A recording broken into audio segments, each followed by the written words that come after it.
Thank you, Mr. Speaker. To debate against the bill. The lady has the floor. Thank you. Well, I could very quickly condense my argument as if it ain't broke, don't break it. But not being a person of few words myself, I'm going to go a little longer than that.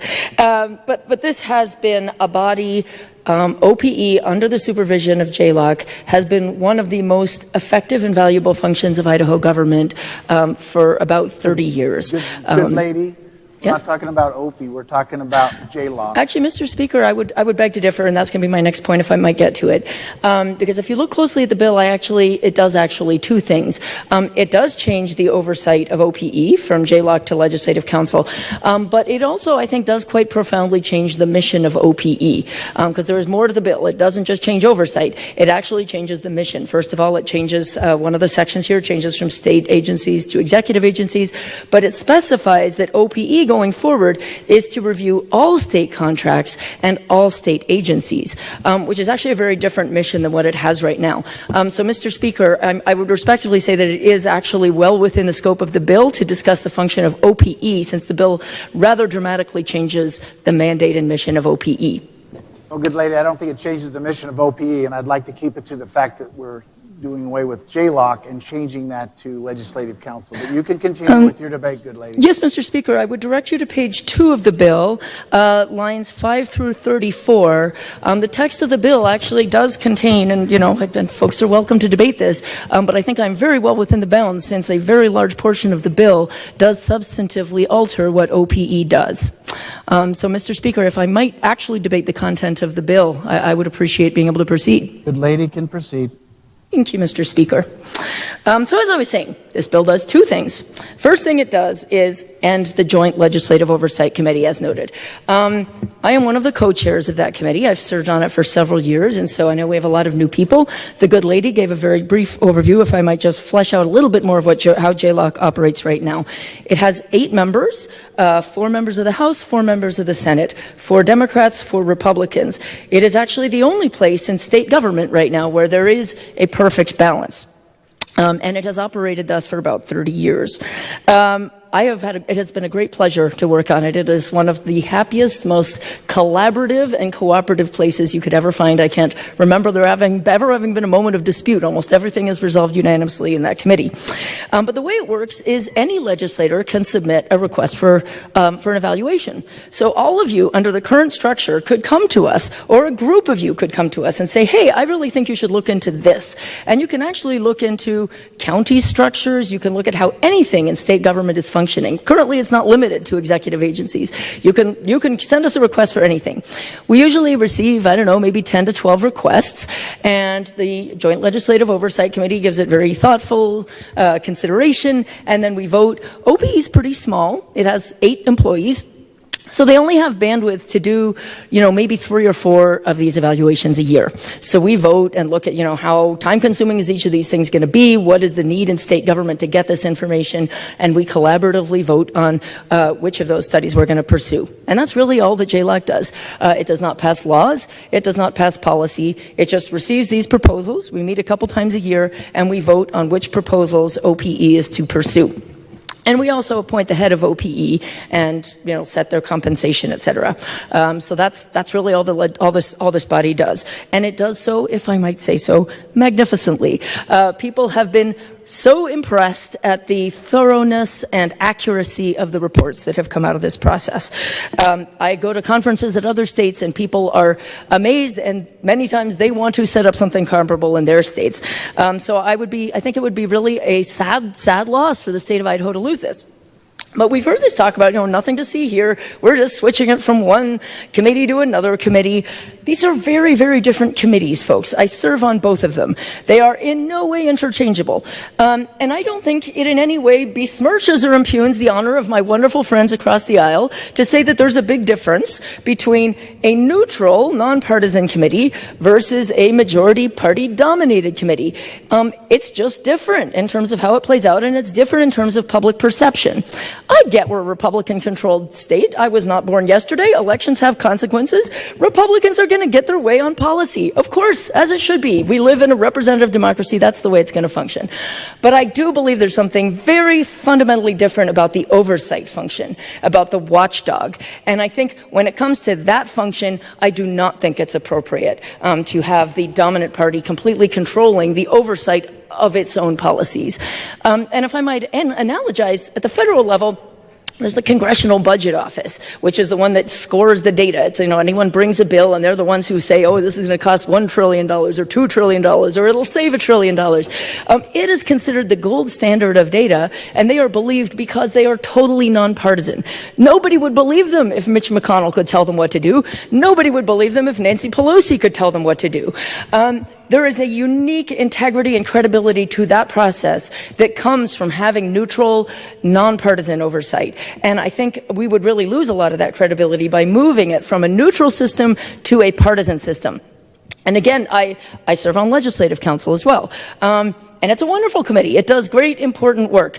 But it is not nonpartisan. It is very far from nonpartisan. If I might, just by way of illustration, last year we had that constitutional amendment on the ballot. And, the legislative council was charged with approving the statements for, the pros and the cons, that were going to go in front of voters. The statements of why you should pass this amendment and why you shouldn't. On that committee, Republicans favored the amendment, Democrats opposed the amendment. But that committee would not allow the Democrats on the committee to draft the opposing statement. The majority party on that committee controlled both the pro and the con statements, which was a rather surprising, very partisan outcome. And again, they do other marvelous things. I wasn't happy about that one, but it is not a neutral oversight committee at all. And I don't think it's appropriate to have our watchdog that does these factual investigations be removed from a neutral oversight committee.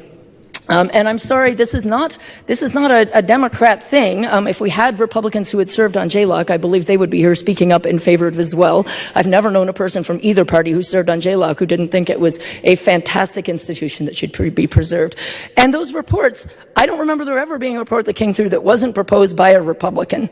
I cannot remember in my time ever seeing a Democrat only proposed evaluation. Doesn't happen. They might be bipartisan coalitions, sometimes they're Republican only. But this is not a leftist plot at all. It has been operating very effectively and serving the requests of Republican legislators.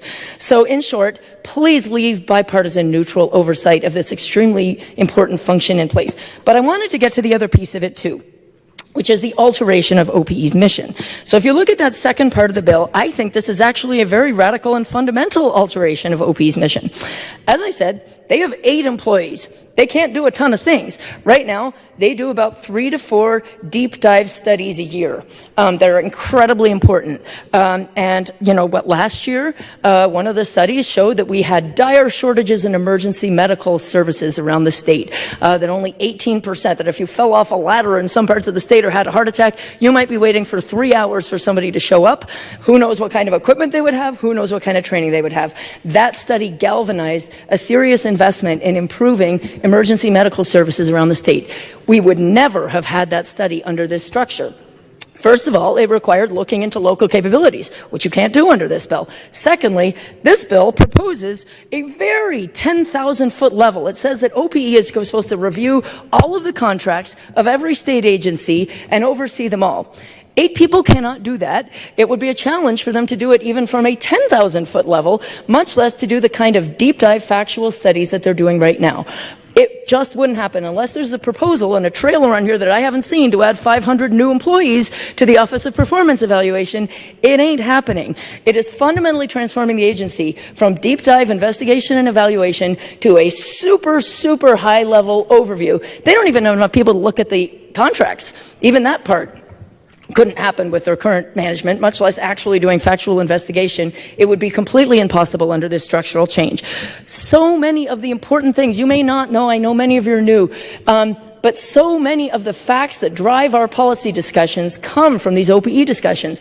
The reason we're talking right now about fixing school facilities is because of a study that showed we have $870 million in school repairs needed. We wouldn't know that, but for an OPE study that came out of a JLOC directive that came from requests from all of you legislators. In a world where we don't know there's $870 million of school repairs needed, It's very hard to have that conversation and to galvanize those discussions. The only reason we're talking now about paying classified personnel in schools more is because of an OPE study that showed the state was only providing enough money to pay 60% of their salaries. These facts drive really important things. Not one of these studies, and you have on your desks kind of a greatest hits in the last couple of years of some of these studies and the important legislative actions that resulted. Again, these are not policy changes, these are just facts. They just pull together the facts and say, hey, this is what it is. When you add up all the roofs that need repair and all the plumbing that needs fixed, it adds up to $870 million. I want to know that. As a decision maker, as a policy maker, I think it's really important we know that. We would never know that if this bill had become law previously. There would just not be the mechanism under their current mandate of doing this super high flyby, glance at every contract of every agency in the state, look at the highest level. There's no way they could have done that kind of dive. Another really kind of interesting but gory one, SWITC, this is the Southwest Idaho Treatment Center. This is the in-state facility for people with really severe behavioral health issues. They did a study that uncovered unbelievable stuff, that people were getting injured all over the place on the job, that at any given time 1 in 10 employees was out with an injury from an attack by an inmate. They found an inmate that had been dead for 7 hours and somehow made it through 12 wellness checks during that time. They uncovered some really serious problems going on in our mental institution, which drove a very meaningful overhaul of that system. There is zero chance that study would have existed under the current proposed change. There is no way that 8 people charged with reviewing every contract in the state for every agency could possibly have done that kind of investigation.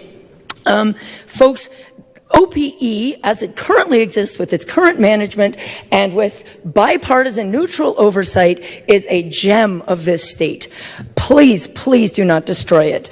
And so I beg for your no vote on House Bill 68.